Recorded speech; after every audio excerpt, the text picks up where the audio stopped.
দুটি মায়ের দুটি ছেলে, একজন প্রবাসী, অন্যজন সে গ্রামের নেতা বড়ই সাহসী।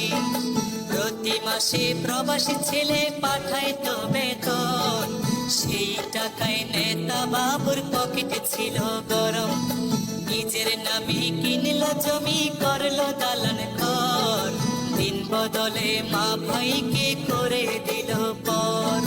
প্রবাসী ছেলে মাকে দিল ছোট্ট টিনের ঘর, সেই ঘরেতে মা জননী থাকবে জনম ভর।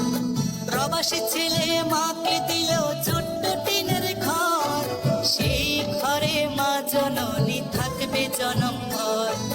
মা জননী খোদার কাছে বলে দুহাত তুলে, বুকের পানিকে প্রবাসীতে রেখো আল্লাহ সুখে। একজন প্রবাসী বড় মিথ্যেবাদী।